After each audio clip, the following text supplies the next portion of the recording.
Welcome to the super filter.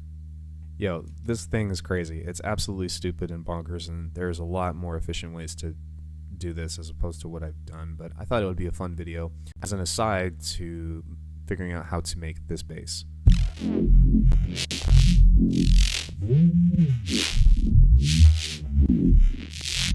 So it might be something that you guys are interested in. I actually showcased this bass on one of my earlier videos, and it was something that I said that I was going to figure out how to do. But before we get into learning how to do the sound design for this stuff, even though it's not too complicated, I have a couple of announcements. First of all, I hit 500 subscribers. Actually, right now we're at like 560 something. So, thank you guys so much for that. That brings a tear to my eye. Thank you. The second thing is I've moved. Well, I'm in the process of moving right now. So I'm actually out of Vegas for a little bit. I'm going back to Vegas next week for a month for gigs, and then I'm coming back, and man, it's been crazy. So I just ask that you guys give me a little bit of patience whenever we're talking about uploading some videos and stuff. But anyways, if you guys are interested in learning how to make this bass, then consider subscribing. I'll leave this project file on my Patreon, and if nothing else and you just want to watch the video and try to copy along, then I encourage you to do that as well. Ready? Here we go. So let's go ahead and turn off all of the external effects, and then we'll kind of come through and look at this stuff. This is the crazy syncrease on March 23rd, 2019. Alright, so we have the sub oscillator turned on with an octave up apparently, which is the same thing for all of these. I could just turn them all an octave down, but when you're in the process of doing sound design, sometimes it's cool to just tweak these. There is a noise oscillator on the AC hum 1. Usually I don't change that. Maybe I might do pink noise, but other than that, there's the paper bag one is pretty cool actually, but yeah, the standard one is just fine for what we're doing. And on oscillator A, this is actually a sine wave, so if I go ahead and turn this off, you can notice that this is actually just, an ordinary sine, but whenever you do syncing, then it will actually start to push the sine waves closer together. And what's cool is the more that you turn the sync up, the more that it will push together and basically create a higher pitched tone. So actually, this is what's creating the Reese type tones, because if I turn the sync off, it's just going to sound like a sine wave. Actually, let me go ahead and turn the filter off. And let me turn the square off. So right now we just have a sine sounding thing, but if I turn the sync on,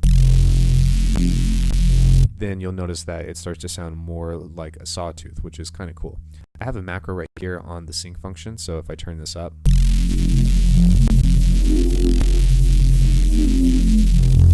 it's just kind of a neat tone and neat timbre that you can use to create with, but I don't know, that whole function in itself, it just goes to show how many different ways you can get to the same wave tables, so to speak. The oscillator B is a square wave, and I was actually messing with this to create some kind of a deep house bass or a deep house kind of sound and see what, I was trying to explore what would happen if you have something of a seventh or a fifth happening, and it didn't work out quite how I thought, but I think that if it's turned down at a pretty low volume, then it's still usable.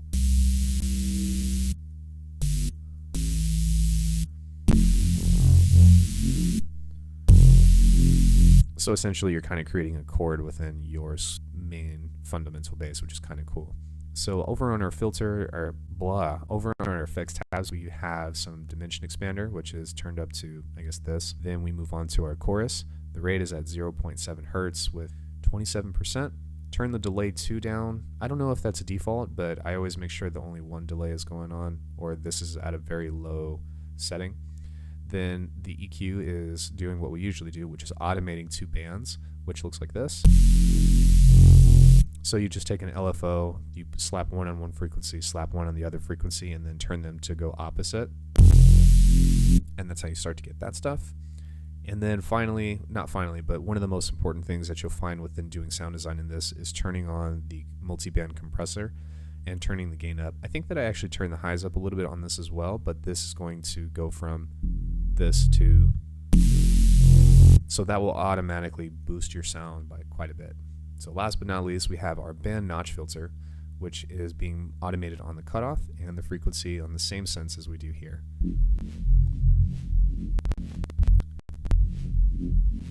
So I guess LFO 2 is controlling these shapes.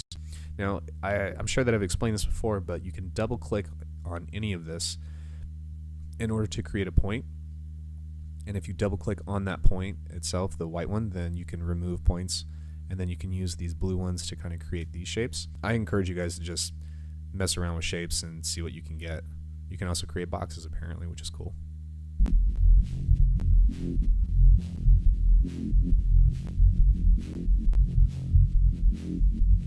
And that's our sound. So moving on to our external effects, the key component of the sounds is already done within Serum, and the rest of this stuff is just going to kind of bring it out a little bit more. And unfortunately, sometimes when you're doing a lot of filtering, you have to kind of do a lot of external effects to bring it out, because if you just slap like one instance of a distortion on there, then you're going to just destroy the sound. So it needs to be thought of as like adding a little bit at a time, if that makes sense. All right, so here we have an EQ that is taking everything out below 25. We're dipping around this 120 area and then boosting the highs a little bit. So we can go through here and take a look at this. That's just to kind of clean the sound up a little bit, because we're pushing it through a multiband, which is actually pushing everything up subtly, if anything. Then we have an instance of distortion, which all I've done is gone into the saturate tab, tape saturation, and then I think that's it. Maybe I've turned the drive down a little bit, but you get some instant chunkiness with that. I love that tape saturation. This is going to be doing quite a bit of work, so these two are actually working together. You take an LFO and you put this on the more function, and this will kind of twist the sound by quite a bit, which is neat. So I'm actually going to make this a little bit more simple, because we're already doing quite a bit of filtering here in the future. There we go. That way you're going to be able to hear the sound a little bit more, because if it's all just going super fast, then it's just going to cut everything out. Alright, so that is the main component. Now, this filter rack is absolutely ridiculous, and I encourage you to experiment with it, but it's not to say that this is something that you should do and practice throughout your daily bass routines. So, oh good lord. So we have a band pass, a low pass, a high pass, a notch, bell, a bell, and a peak. And these are just really, really high pull values in order to kind of create that square tone. Okay, so what am I doing? Okay, so you can see that I have 3 different rates on here, and these are all macro to the rates of these LFOs here. And what I'm doing is each one is controlling a certain group type. So this one is controlling the rate of the bandpass. You can see that it's starting to slow down here. This one is controlling the rate of the notches, super fast. And then this one is controlling the rate of the low pass and high pass.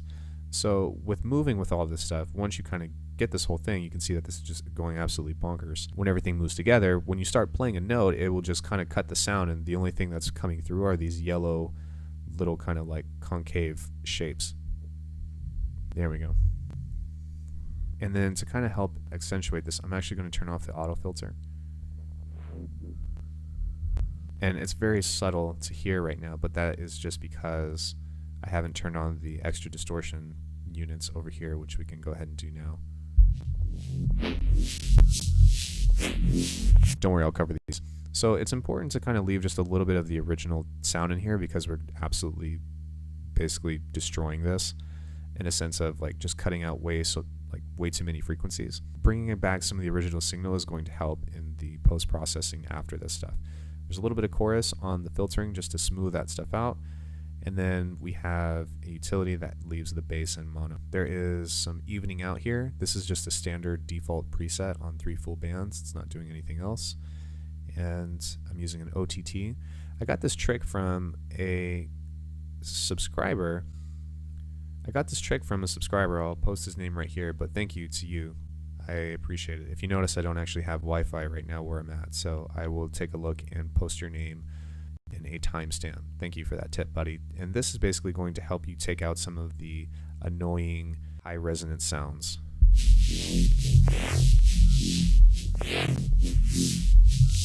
kind of makes it a little bit more tame, and it's kind of cool. So that's a great trick. And then finally, just to make things a little bit louder, we have this super pumping limiter that is on a, should be on a punchy. Turn the attack up, turn this down.